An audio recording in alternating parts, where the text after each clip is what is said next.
Okay, let's take a look at the box office from this past week.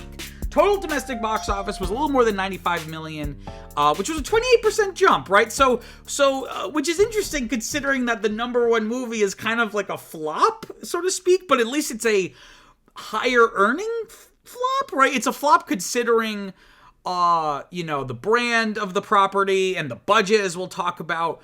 But at least it added some extra kind of money in play. There was more money in play, right, for this weekend. And of course, the movie I was referencing at number one was Snow White, the 2025 live-action remake of the 1937 classic starring Rachel Zegler as the titular Snow White. If you're a returning viewer, you're going to notice that there's something different about this box office chart. And that's because I've added the tomato meter and the popcorn meter. This, of course, is from Rotten Tomatoes. And I figured the reason why I usually don't like Rotten Tomatoes, because a lot of people have misconception. Like if something, like for example, we'll talk about like for Snow White, it has a 43%. It doesn't mean that critics gave an average score of 4.3 out of 10 or 43 out of 100. It means that 43% of reviews were a net positive. So you could have a movie on Rotten Tomatoes that's 100%, but everyone just gave it like 6 out of 10s, right? It's to give you a sense of like, statistically speaking, what is the chances that you will have a net positive experience with this movie? And then the popcorn meter is like the user score version of that. The reason why I decided to include them is I often talk about like, oh, this movie's doing well, but the reviews aren't good or vice versa. I figured it would be useful to actually see those numbers just to give us like a general sense of the tomato meter. I'm not British, so I say Rotten Tomatoes, but for some reason I only want to say tomato meter. That's easier to say than tomato meter. That's like the critical consensus, and then the popcorn meter is like the user consensus. So that could give us kind of a sense, or at least an additional context at like the numbers we're looking at here, right? So Snow White opened a little more than 42 million, which was within the projections, fell below my target. And I had talked about this last week. The projection of up to 70 felt like those numbers were from like an earlier projection. Most of the projections that I was seeing were closer to, again, that 37 to maybe like in the 50s range. So maybe that target was a little too high. It was a little unfair because it's based off of the total, scope of the range. But at least it met the projections, right? But again, the name of the game is as great as big numbers are for like headlines and creating buzz around a movie. This film has only made a little more than 85 million worldwide. It was made for almost more than $269 million. I thought it was closer to 250, which was already disgustingly high. But this is even worse, right? So it just goes to show that, if I made a movie and it would cost like $1 million and it made $85 million worldwide in its first weekend, that'd be a smashing success. So, like I said, as much as like big box office numbers are good for headlines, really you want to see that ROI, right? So as of right now, it's in the red. For every dollar put into it, it's basically losing 68 cents. Like you're not even, it's just a flop. And again, as you can see from the reviews, critics really did not like it. Audiences also didn't really like it. And, audiences are usually a little more forgiving. Unless like they're targeting a movie, like you see like the, what's it called? Like not rage reviews, like, review bombing, right? Where it's like, we've decided we don't like this movie because it's diverse or something. So we're all just going to go on and log like awful reviews and it'll tank the score, even if people haven't seen the movie. So I was actually a little surprised to see that it was at 74% for audiences. But I do remember that, and I actually did a video about this on the channel, that Rotten Tomatoes has changed like the popcorn meter like slightly, so to kind of like avoid review bombing. But nevertheless, audiences are usually a little more willing to say they liked a movie because they don't want to think they just wasted, $15 on the movie ticket in 2 hours or however long the movie was. So if a movie is like on this lower end, then it's not really clicking with them, right?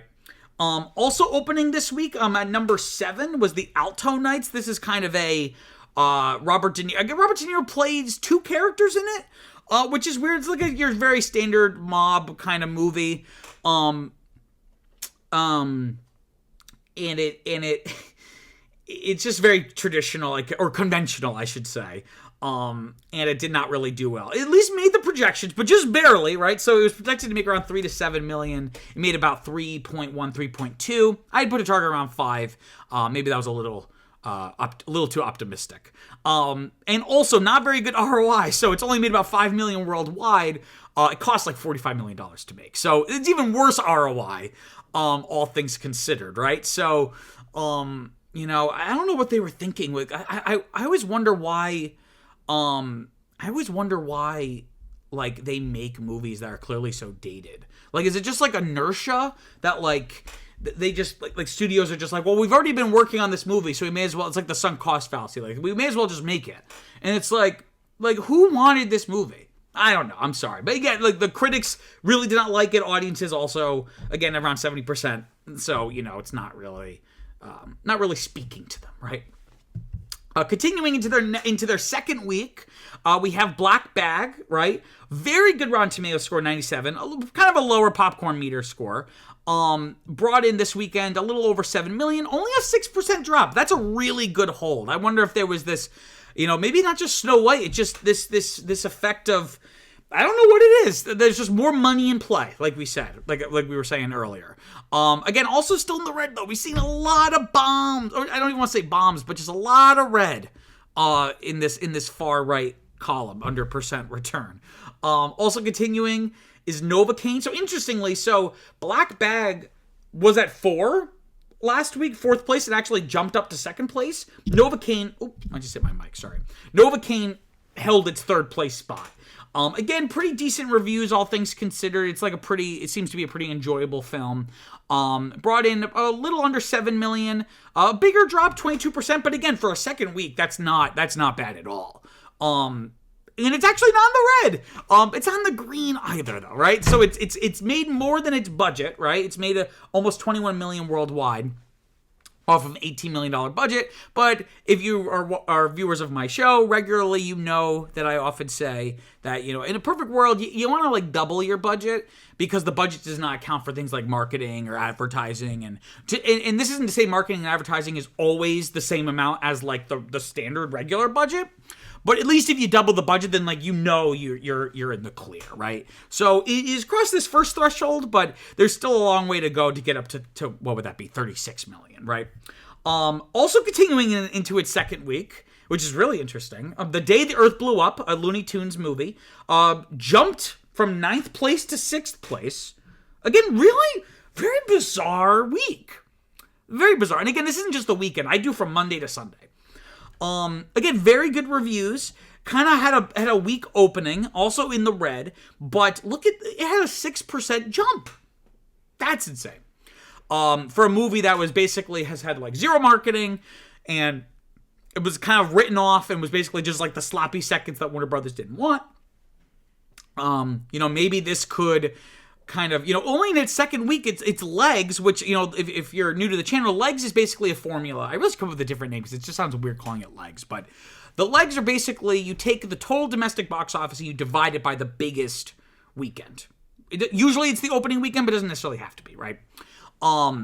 So the higher the number, it means that it's, you know, you don't want to see a movie just make a bunch of its money opening weekend and then have this huge drop off, because it means that word of mouth was bad and people didn't want to go back to it. It doesn't really have good sustainability. In its second week, it's already over 2, right? So, you know, again, that means that more than half of its domestic box office was this weekend, right? I think that's what that means. You know, I'm not the best at math. I'm pretty good, but not the best. So, again, still in the red, but maybe this has the potential. You know, again, what did it make this weekend? 3.3. If it can keep making that, at least, I think it could get to at least 15. At least make back that initial budgetary number. But we'll just have to wait and see.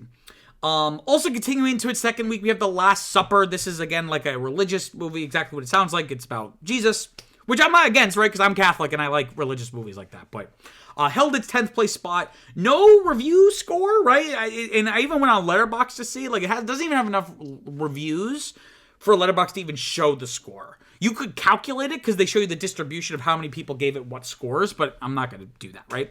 But at least the people who saw it which again is probably a self-selecting group, seem to like it decently. Has 81% when it comes to audiences. Again, only a small drop of 8%. That's not awful for a second week. Especially sometimes we've seen films drop 50, 60, 70% in their second week. What else do we got here? Captain America Brave New World, in its 6th week, still in the top 5, though it did drop from 2nd to 5th, and that accounts for Black Bag jumping up a bunch of spots. Again, critics didn't really like this. Audiences were a little bit more favorable to it, but again, 79% isn't anything to write home about when it comes to a Rotten Tomatoes audience score. Made a little under $6.5 million. This is in the green, interestingly enough, right? It's made over $400 million worldwide. It only cost $180 million to make it. But like what I've been saying week after week here is that, this is probably internally being seen as disappointing from Disney and Marvel's perspective, considering how well movies, even like B or C level movies in the MCU were doing pre-Endgame. And it should not be the point of comparison, but comparing it to something like Deadpool and Wolverine from last summer, this definitely stings. That it's not a bigger box office and a bigger percent return, right? Let's see here. Also still here in the top 10, Dogman in its 8th week, dropping from 7th to 8th place. Again, pretty decent reviews and reception from audiences. Also in the green, The Monkey is also here. The Monkey is kind of, again, like it's I say predecessor, but they're not like sequels or related to each other. The Monkey is directed by Osgood Perkins, who did Longlegs from last year, which famously had a very, very good ROI because it cost like less than $10 million to make, and then it kept just making just money week after week. And this is perhaps poised to do something similar. It's not quite the social media craze that Longlegs was. If that felt very pop-y in a sense, like it felt like it kind of struck something in the zeitgeist. The Monkey, not so much, right? But it's still, again, that's a very impressive ROI at over 400%, almost 450%. That's the biggest ROI that we can see here in the top 10. I'm looking here at some comments. Mario Fanatic Animations. Hey, thanks for coming back. Super happy to see you. Hope you're enjoying the show. They say, quote, the sooner we get to the last of the Disney live action remakes to end, the better. 100%, right? And I actually did a video about this when they announced the Tangled live action movie. Just like, I think when I made that video, it was like a third of every Disney animated film, at least like their core animation studio, a third of them were either had been made into live action or they had announced live action remakes for it. And no one likes them. Like, even the best ones are good. At best. Good, just good. So, eventually they're going to run out of stuff to adapt. Not just because they'll run out of movies, but even before then, they'll just be movies that they won't want to adapt. Like, they're not going to want to adapt The Black Cauldron. They're not going to want to adapt Atlantis or Treasure Planet, which would actually be really viable, interesting ideas to do live action remakes. Mario Fanatic Animations also writes review bombing by anti-woke grifters part. Maybe the part was the popcorn meter even review bombed on The Acolyte and What If Season 3. Yeah, so that's a big problem with Rotten Tomatoes specifically, but I guess you could say that with any website where people review, but since that's like the most prominent or like the one people pay the most attention to, again, like people have made a living off of just being like their whole brand being like anti-woke, right?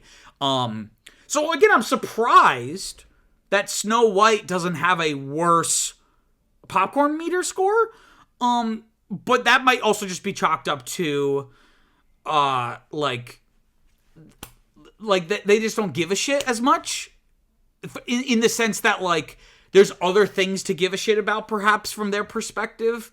Like this isn't even worth the trouble. Like that's how you know your film is so irrelevant that the anti-woke grifters won't like art review bombing it. Like that's a really sad bar, but maybe that is a bar that we should like be considering here.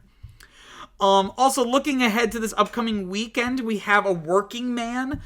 This is a Jason Statham movie, kind of like, I guess like it's in the genre of like Jason Statham is like a normal guy, but he's also able to like kick ass, right? So here's the premise for a working man on Wikipedia.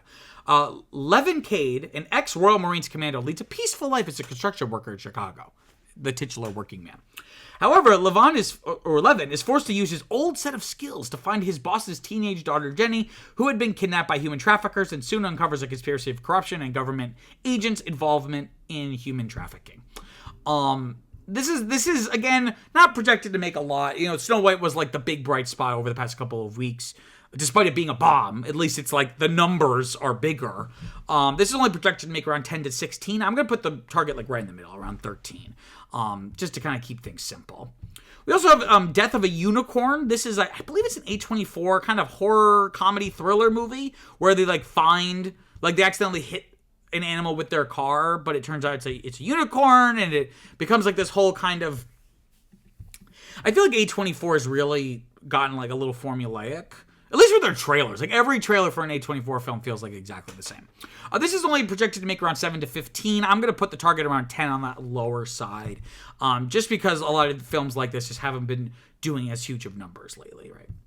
And then we have The Woman in the Yard. Again, another similar, not similar to that, but just similar to films that we've seen in the past.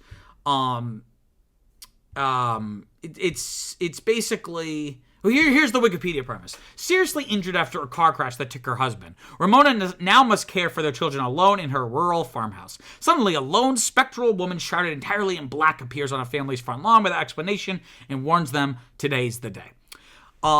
It feels like, I feel like every horror film is just trying to be like, what's like the most, like, how can we make this into a meme? Or like make it social media trendy?